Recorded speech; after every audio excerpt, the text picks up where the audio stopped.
All right, everyone, welcome back to the Athlete's Mind podcast. It has been a while since we've done an episode like this, and this is actually the first time we are doing a follow-up episode with one of our guests. Most of you will remember last year, it was actually 10 months ago exactly, we had Alex Vukovic on the podcast, and we spoke about gym, mental health, really expanding and really talking about what the athlete's mind is as a whole. So we are back again with Alex. Mate, first of all, it's been pretty much a whole year. How have you been? What have you been up to? Thank you very much for having me. Jesus. No, I've been good, bro. I've been very good. Year has taught me a lot. I'm not going to sit here and sound like cringe, got like New Year's resolutions or anything, but it's definitely taught me a lot about myself, certain values that I just like appreciate, things that I want moving forward into my life, yeah. And, you know, I did actually want to mention, because I know we spoke a little bit about this before coming into the studio today, but I saw your brother recently, about a month ago, and I've seen that he's been hitting the gym a little bit hard recently. You know, he's been posting on his Instagram, kind of leaving off where we discussed it in the first episode. How's he been going with the gym? That little shit, man. No, he's been good. He's been good, bro. Like, good with the gym. Again, this is going to sound like super cringe to say, but like a gym is like a way of life in a way. It teaches you the first sort of step in your life about like discipline, organization, planning, like motivation. A lot of those like key factors you kind of learn step by step in the gym. A lot of it is like you eat bad, you're going to look bad. You know, you train bad, you ain't going to look the best. So he sort of implemented those values from the gym, took that and then applied it to other parts of his life. So he's doing good. He's doing good. Yeah, and that's the most important thing with the gym is, especially with me and everyone that's going to the gym, I'm sure they can agree, you learn the stuff in the gym, you apply it to other areas of your life. Absolutely. And it's just a really big benefit and learning experience, I think. With Luca and the gym, have you been sort of teaching him the ropes, or have you sort of just let him go on his own little journey? A bit of both. Obviously, I don't want him to develop like tendonitis or anything like that. But it started off just really like fundamentals, basics. I didn't really show him how to lift. Like I mainly just taught him about like things you should avoid, things you shouldn't really worry about, things that you should kind of focus on. Like a lot of it, like, you know, everyone hears this all the time, form over weight, you know, and make sure your form's good, make sure your eating's good, make sure you're sleeping enough. Those sort of things I kind of taught him. And then I just let him fly, like learn to make the mistakes that he needed to make and then grow from there with anything he was doing. And I find it interesting because a lot of people talk about like how good it is to have brotherhood. Yeah. And obviously you being the older brother, do you feel like you have a bit of a responsibility that you have to teach him, not even in the gym, but just life, because you've been there, you've done that, and you're sort of able to guide him in life? Good question. So yes and no. Like a lot of brotherhood is really just sort of, I guess just looking out for each other, like really just making sure that you have each other's back, you look after him in the best possible way, call him out if he's doing anything stupid. I think a lot of the stuff that forms brotherhood comes from experience. So a lot of the things that you'll go through in life will be like problems, heartbreak, struggle. A lot of those things will equip you with the experience to pass down or guide someone younger going through it. This can be to like a blood brother, one of your closest friends, anyone. You can kind of apply that in a general scope. You kind of want them to make the mistakes, but minimize it as much as possible. You know what I'm saying? You don't want to tell them exactly what to avoid. You still want to make them learn through that. And kind of experience it on their behalf as well. 100%, because you know, you don't want to just, like you said, you want them to make the mistakes, because at the end of the day, the mistakes that you do make, they are the ones that sort of make you who you are. You know, it builds character, it makes you learn. And I think that's great because, you know, even looking in social media now, like you see the brothers, like the Sulek brothers, like, and how much people are admiring their brotherhood. And, you know, I think it really is a great thing. Like, I'm not going to lie, I think it would be pretty cool. Like, I don't have a younger brother or an older brother, but like, I think it would be so cool, like having that sort of relationship. But, you know, sort of leaving off where we spoke last time, the first time I chatted to you almost a year ago now, you're obviously really big into your gym. You still are. But you actually competed in bodybuilding. I did want to speak a little bit about that. Is that something you're looking to do again? Or do you want to revisit it? Or do you sort of just want to move on to other things? I would definitely like to revisit it. I not at this point in my life, maybe when I'm a little bit older. I think that's definitely a door that just will always stay open. I love the gym. The gym taught me so many things. It got me to meet so many great people as well, of so many like foundations, influences, things like that. Like, it taught me a lot in my life. And I think definitely down the line, I would love to open that door again. It taught me a lot. I guess the whole prep was a little bit longer for me. We did it very slow. So the whole prep really taught me the importance of, I guess, other things that I didn't really think about. Like, obviously, people always talk about like sleep. People always talk about food, nutrition. No one really knows, I guess, why. Like, it's so important. I found out a lot of it was just, if you just do the same things in and out, you're going to get the same results. You really have to put in that little bit extra every single day. It doesn't have to be crazy. You don't have to go like 200% every single day, but 1% over an extended period of time, that adds up. So at least the gym has taught me, and prep has taught me in general, that just sticking to these little foundations over an extended period of time, you may not notice it right away, but you'll definitely notice it in the long run. And I do remember you talking about, aside from bodybuilding, you actually were training a bit of Muay Thai at the time. I did want to ask you, first of all, before I ask you about your personal experience with Muay Thai, do you think that it is essential that everyone in their life should try some sort of martial arts? Because we did actually talk a little bit about this in the first episode, but just sort of expanding on that, has your view changed on that at all? And do you think it's essential for people to try? I think it's so important. I think it's so essential. It doesn't have to be Muay Thai specifically. It can be any sort of like boxing. You got Muay Thai, you got BJJ, anything like that challenges, I guess, your body in ways that you might not expect. Listen, we live in a very like safe country, but you never know what could happen. You obviously don't want to use that against people, but it's a good skill to learn, and it will teach you good values. A lot of the things, I have mates that are into fighting, that are into obviously Muay Thai or boxing, things like that. They're the calmest people you'll ever meet. Like, they're not like violent. You get the occasional one that's like, I just love hurting people, and you're like, all right, well, that's it's up to you, but a lot of these guys are super grounded, super chill, and I think that's what's really important, is just like tapping into that dangerous side of you, but then learning to like control it, not being like a psychopath and just releasing that onto the world. I think understanding how to turn your body into a weapon, for maybe not necessarily for fighting, it could just be for good like cardio, like vascular health. Those important things like will just equip you with the foundations on, I guess, your character. It will teach you a lot about yourself, putting yourself in those semi-dangerous scenarios. I think there's definitely a stereotype when it comes to fighting and, martial arts, MMA, boxing, whatever it is, because a lot of people that don't know much about the sport, they might look at boxers or fighters and be like, oh, they're just violent, they just channel their anger to hurt other people. Yeah. But in my opinion, and yours as well, like, it's not that at all, because I've trained a lot of boxing in my life. I still am at the moment. And I consistently say, like, first of all, boxing has changed my life. Yeah. But also, you're right. People, the boxers, MMA fighters, super humble people. Mm-hmm. And like you said, you get the odd one that might be a little bit cocky or whatever. A little bit insane. Yeah. But, most of the time, super nice, chill people, because they know what it's like to get hit in the face. They're humble. Yeah. And they're able to channel their anger into good things in their life, Yeah. So I think that's very important. But as far as your training goes at the moment, what are you sort of focused on at the moment? Like, what is your training entailing? Are you focused on cardio, building mass? What are you sort of doing in the gym at the moment? Staying healthy. I think people don't know what that means anymore. I think that recently it's changed like a lot. Like, people don't even know what it means to be healthy anymore. And especially like younger audiences, I'll tap into that sort of stuff later, but just nowadays people have the entirely different and wrong perception of what it is to be healthy. Influencers have kind of messed that up a little bit, but look, it's their job to look that good, and if you're getting paid that much to look that good, I'm sure you would advertise that sort of lifestyle. Yep. Mainly just staying healthy, bro. So just understanding cardio is super important.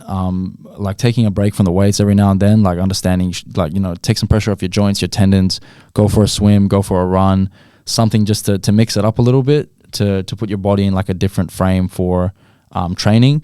But I'm a huge advocate on weight training. Like, again, just keeping fit and healthy, just to ensure once you get older, like all that stuff adds up. And then trying to eat as clean as possible. It's difficult when you have parties and, family events and stuff like that, Christmases, Easter, whatever you celebrate.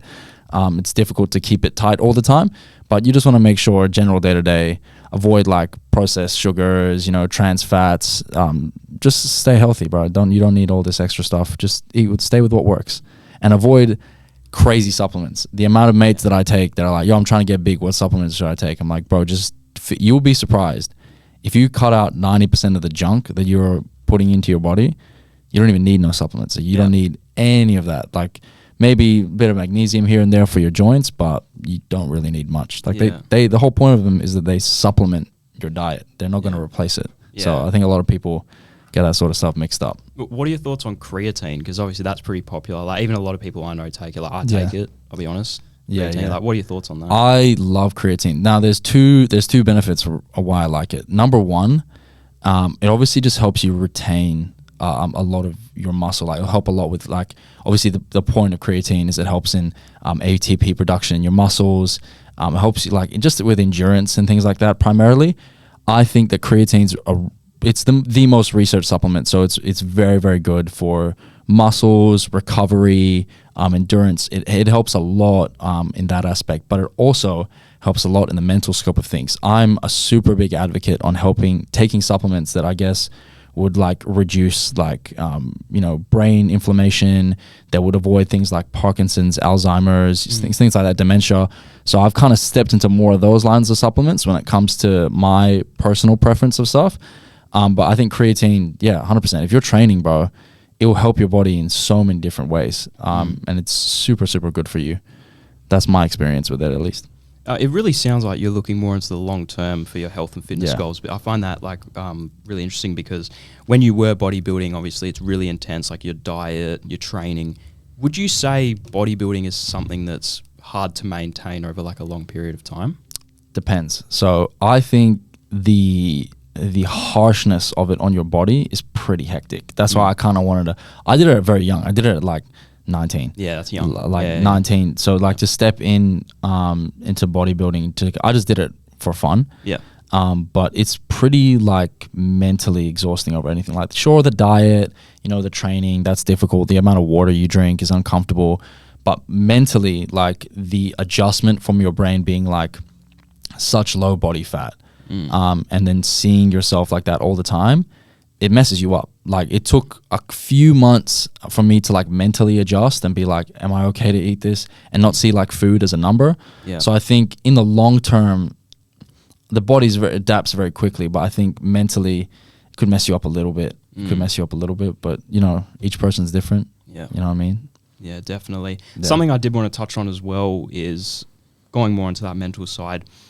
We were discussing a little bit about it before with the new gym you're at, which is Right Aware? Right Aware. Right Aware, yeah. So I did want to talk a little bit about that because that has sparked my interest with who you surrounding yourself with like-minded people. Mm-hmm. And with your experience, how important would you say it is to surround yourself with like-minded people, even if that's going to this new gym Right Aware, which you talk very highly about? If you want to speak a little bit about that as well. Sure. Well, I just think like there's nothing I would say different that it's doing. Like it's still a gym. It still has equipment. It still has lighting. It's still got mirrors and things like that. But I just like the kind of people that are there. I guess if you're someone like operating this podcast, or if you're someone that's I guess looking to step a bit out of your comfort zone. Maybe you're looking to film your own content. That gym heavily advocates that. So obviously Right Aware is a clothing brand. A lot of their marketing comes from having their clothing in the gym, and then other people wear their clothing in the gym. I just feel like it's a very open space. Like everyone knows everyone there. And I think that, if you want to network and surround yourself with like-minded people, whether it be the gym, whether you're an athlete, whether you're someone that's just like health conscious or body conscious, you have an array of different people there that are always open to like help you out. And I think sometimes gyms can be a little bit intimidating like that with like having super yoked people there. Yeah. But I think, if you want to step out of your comfort zone, like I see younger kids there, I see older folk there. So it helps a lot with stuff like that. Yeah, well, just for everyone listening real quick, I will link Right Aware down below if you are interested. Sounds like a very good gym. I might even, give it a Pop go. by. Yeah, 100%. And also, I did want to discuss with you, obviously, it's just started the new year. It's 2024. It's January. It's early in the new year. First of all, I want to know, are you a fan of New Year resolutions? Fuck. Listen, you are probably not gonna like my answer to this, but No, go on. no, I'm not a fan of that stuff at all. I'll be so honest. Like, I don't think it needs to be a new year for you to work on yourself, to do things. People always find it as an excuse. Like, it gets broken down to like simple times where people like look at the time and they're like, all right, at 12 I'm gonna leave. But if it's 12:01, I'm gonna wait till 12:10 or 12:05. Like, it changes a lot. I think, sure, if you like, starting at any time is good, but I think don't wait till a new year to have to start. I think a lot of people kind of use that as an excuse, and they put so much pressure on themselves, man. Like, people write these crazy things, and then they're like, they wonder why they haven't achieved it, and it's only been a month. I think if you implement very, very small things, it can literally be, if people, I know a big New Year's resolution is people like, I want to lose weight, or like, I want to run couple times a week, and then they run 5 days a week, and they wonder why they can't sustain it. Simple thing, bro. Like, you can be like, I want to run once a week. Once you get good at that, run twice a week. Like, very, very small things. And I think if more people thought like that on a more month-to-month basis about their goals, like breaking down their month, each quarter, and then the year, they'll be way more satisfied. And then they can also enjoy like life. They don't have to restrict themselves and feel like, I can't do this because my diet says I can't. Like, have fun, enjoy, but also keep track on your goals, and you'll find it over the long term. You'll find people be like, how did you achieve such crazy things? It's like, I just didn't do crazy shit. Like, I didn't, operate on such a strict basis. I definitely do agree with you on New Year resolutions, especially even at like my age. Like, I've just finished school, like going into the new year, a lot of people are coming up with like these crazy things they want to do. And there's two things that I think that I want to talk about with that. One is, I think people rely on the motivation that it's a new year. So it's a new year, everyone gets excited. They're like, all you're thinking is positive. You're just like, I just want to do this. Like, for example, like you said, running, right? If that's something people want to do, they might make an unrealistic thing like, every single day, right? Like you said, unsustainable. So I was actually speaking about this on one of my solo podcasts, which I do every week. And I said that if you're going to have a goal, the one thing that I like to do is like a visualization thing. Like, I picture like a staircase. And it's like, take each step as it comes. Sweet. So let's use the running context. If you're doing 1 day, 2 days, then you might move to 3 and slowly increase. You can't just jump straight to 5 days because it's unsustainable and then you're just going to burn out. So I 100% agree with you what you said with that. And New Year resolutions, like, if you want to start something, like you said, it's good. But I think like you mentioned, I also just really want to reaffirm the reason why I think like this is because I tried doing this myself. I was huge on this. I was like, I'm going to lose 10 kilos in 1 month. And they're like, okay, we'll figure it out. You know what I'm saying? Like, take a lot of pressure off yourself. You know what I mean? Like, life isn't this. You know what I mean? Like, over the long term, it looks like that, but it's this. You know what I'm saying? You can't adjust for the fact that you're going to be sick. You don't know how many times you're going to be sick this year. You have no idea what's going to happen. The only thing you can do is implement small things in your life that will lead you to where you want to go. But just like you said, that staircase analogy, I really like that. Very simple, very laid out. Visualize it. Literally write it down. Have where you are in your end goal. How far away are you from it? And is it achievable in the time that you set yourself? If not, extend it out. You're in no rush. I'm saying something's better than nothing, man. I've always been a big fan of writing things out just so I have a visual. Like, for example, with my boxing, I'll write down like Monday through to Sunday what I do each day. But it's interesting that you say the only reason you're against it is because you've experienced it. Absolutely. They're similar with me. A couple years ago, I was going into the new year and I really wanted to take boxing to another level. And I made the most unrealistic schedule, like Monday through to Sunday, twice a day, like run, box, run, David box. Goggins over here. Crazy. And after a month, I burned out. I I couldn't sustain it. And I'm like, what the hell? So then, you have to reevaluate. But it's all learning at the end of the day. Now, I do want to discuss a little bit about men's mental health. Now, absolutely, being the athlete's mind, I don't think we actually speak about this enough. So it's good that you've come on and you can share your insight on men's mental health as a whole. First of all, for you, is your mental health something that you really like to prioritize and make sure it's in check 100% of the time? Absolutely. Like, I think obviously with a lot of the people you bring on here are athletes. People don't really talk about their own mental health. This can be like just mental health in general. I feel like no one talks about it. It doesn't have to be men's mental health specifically, just mental health in general. People almost feel ashamed to talk about how they feel now. They feel like they're going to be judged. They don't want to burden their problems onto other people. I'm just like, bro, you need to step out of that a little bit. You need to surround yourself with better people if you feel embarrassed to share your life to them. You know, it's not always going to be fairies and rainbows. My mental health specifically, like realizing what's important to me, what my true values are, and then also understanding like when I'm burning out, when I'm getting exhausted, when I'm not treating myself properly. I think a lot of people don't actually take time out of their day to ask themselves that. And this goes from anyone, any age group, any point in their life. Think about, is this in line with yourself? It can be literally anything that you have in life, but also don't mistake it for growth, because I think a lot of people, when they get tough and the pressure's on them and the life starts changing around them, they mistake that as like, my mental health is at risk. Yep. It's like, no. You know what I mean? You need to grow. You know what I'm saying? Like metal is stronger when it bends instead of it snapping. You know what I'm saying? So take that time to bend and mold yourself into the character you are today. But if you're in a extremely toxic space, change. You know what I'm saying? Yeah. If you're hanging around like unmotivated people, or if you're like doing bad habits like drinking, drugs, whatever you do, your personal life, change that, because it's unsustainable. People aren't going to want to be around you. Yeah, 100%. And how do you think people can open up more about their mental health? Because I think, especially in Australia, people just don't, not even men, just everyone in general, people really struggle to open up about it. Do you think it's good for people to speak to a friend or a family member? How do you think they can, start opening up more about their mental health or struggles they might be having? Yeah. Well, the first thing is understanding the reals and the feels. So what's really going on, and what's like the feeling you have towards whatever's going on. So I think first thing is family, bro. No one knows you better than your mom and dad. They've been knowing you since you were born. You know what I'm saying? So take the time out of your day. If you're uncertain about an academic choice, a career choice, a friendship or relationship choice, ask their advice. They're not going to bite you. They're the least, they're not going to judge you, is what I'm trying to say.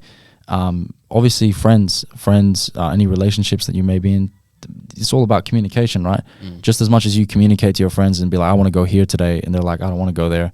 You're like, all right, well, where do you want to go? Just as you communicate those simple things, we neglect, again, mental health. Like, you're going to notice that people will distance themselves from you or start acting differently around you if you're just sort of quiet or sulky or acting different. They're not going to know what's going on, so they're going to personalize and be like, this person's feeling some sort of negative way about me.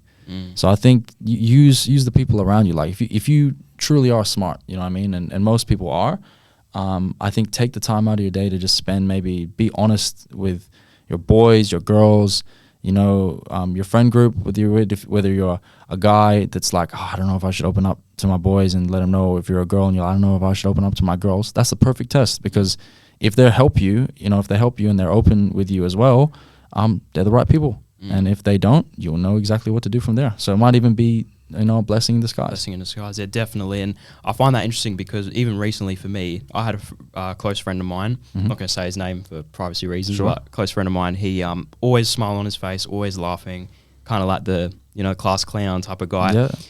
And recently, like, he called me and he's like, if I'm being honest, Anthony, like, I'm kind of struggling at the moment, been dealing with this for like a few weeks or like a month, and I just thought I'd talk to you about it. And like, first of all, the first thing that came to my mind is I'm so glad that he sees me as someone that he can speak to this stuff about. That was the first thing. But the second thing I thought is like, wow, like, for someone who is always smiling, always laughing, you just never know what they're actually dealing with. Like, absolutely, when they're by themselves or whatever it is. So, I try my best to help him, and I think he's doing a lot better now. But that's just the first step, just speaking to someone, whether it's your parents or a friend that you trust. I think that's really, really important. Absolutely.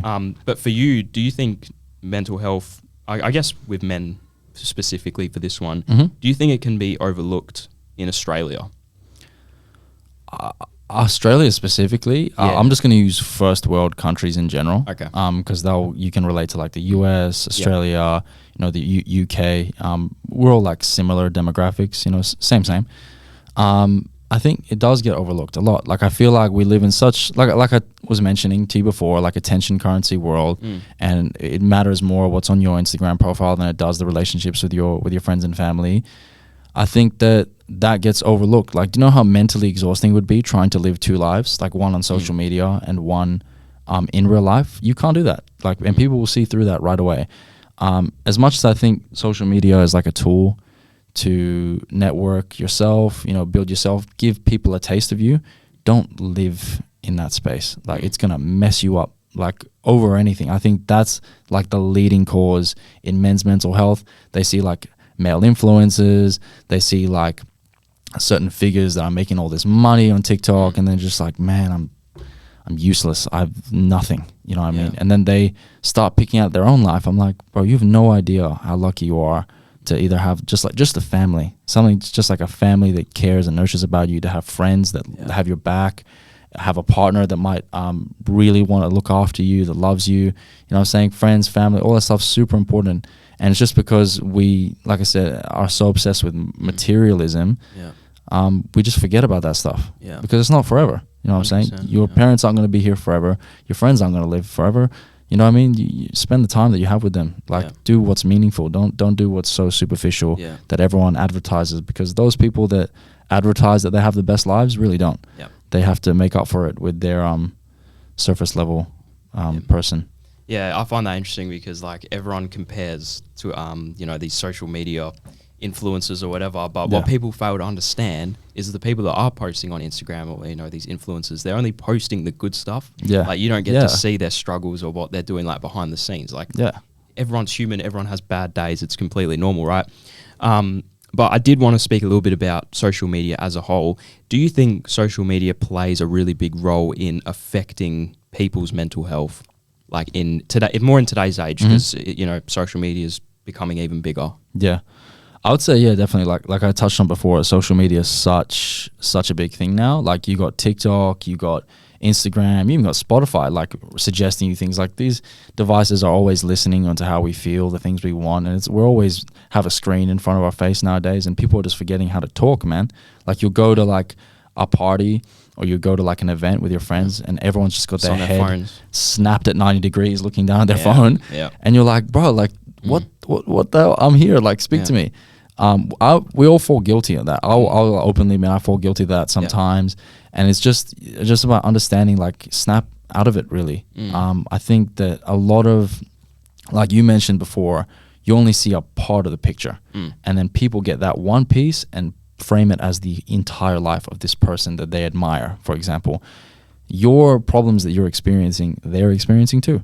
Whether it be self-confidence, whether it be uncertainty in their lives, anything. Like, they're 100% going through the same thing as you, and all because they have a little bit more followers doesn't mean that they're in a better spot. You know what I mean? And I think that if we compare ourselves, if we keep comparing ourselves to how many followers we have going up and down on our Instagram, you're going to be sitting there just so depressed. Like, think about like I mentioned to you before, like, the values, the people that you have in your life, your friends, your family, your mentors, in your workplace, in your life. Spend time with them. Do meaningful things. Have meaningful conversations, because they will last so much more than just a one digit going up on your following. And you'll feel your soul will feel cleansed, man.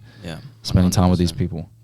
Now, going back to you, I want to talk a little bit about you just before we finish up. Sure. I did want to ask, this is a question that I ask every single athlete recently. Everyone has different answers, but with everything that you're doing in your life, gym, career, relationships, everything, what keeps you motivated to keep pushing your limits, whether that be, when days are hard or when days are going really well, or when your schedule is really, really overloaded and you're just feeling a bit overwhelmed? What is that one thing that comes to your mind that pushes you that extra limit? Time. It's gonna run out. Like, it's gonna run out, man. Love that. You don't know when. It could happen in 15 minutes. You have no idea. You really don't know how much time you have on earth or in your life. You know what I mean? You have no idea, where it's going to take you. So I think if you just do the things you love, spend time, with the people that mean a lot to you, do things that challenge you, work in industries where you meet like-minded people, where you can meet people in a higher position, learn from them. Because as I was saying before, like, you have no idea how much time you have left. And do you want to spend that time, doing meaningless things, or do you want to spend that time doing the things you love, whether it be in your career, growing yourself in your career, or for who you are, the things you stand for, in your fitness as an athlete or as a gym goer, you know what I'm saying? Keeping healthy on a day-to-day basis, trying to extend that time a little bit. or like relationships, friends, partners, family. Like spend that time with them, growing with them. Friends, again, especially pick who you stay around, because who you hang around is who you become. I'm a huge advocate of that. So make sure you spend time with people that are on the same wavelength mindset as you, because you'll find out that the conversations you have will broaden your perspective of life. And then relationships as well. Pick a partner or pick someone in your life that wants the best for you, wants time for you, and wants to see you grow. Will be there through your toughs, your ups and your downs. So I think these fundamental things, if you really, spend some time on them and you really try to grow them and you really, give them attention, that's the biggest motivating factor right there, is that you're going to be at the end of your life and you're going to see everything you left behind, who you're going to be remembered by, what kind of family did you raise, what career did you set up, did you leave a name for yourself?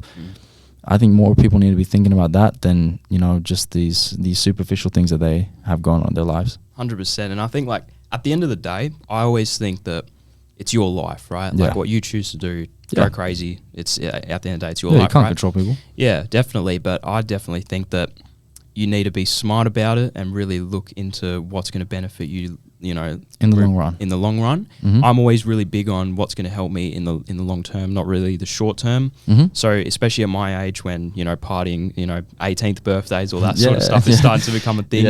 Like, obviously, like, I'll go out to birthdays and stuff, but when it comes to going out every single weekend, like constantly, like, I'm not a big fan of it because I'm always trying to look to things that will benefit me in the long term. But yeah, that's just my view on it.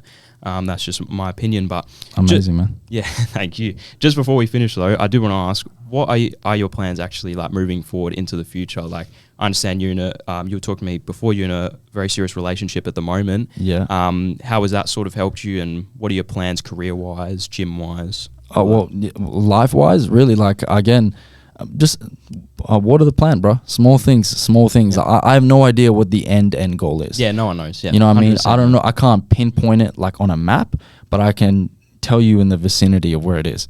I know exactly that I love my business. I love sales. I love networking. I love helping teams and companies grow. That's just a big part of myself. If I love and respect a company, I'll do my part and help it grow just as much as I'll implement that in my friends and relationships. So if you're a friend of mine, I'll make sure that the things you're doing will keep you on check. Again, in relationships, pick your person. Make sure that you're with someone that loves and cares for you, and help them grow as well. You know what I'm saying? You guys are two different people.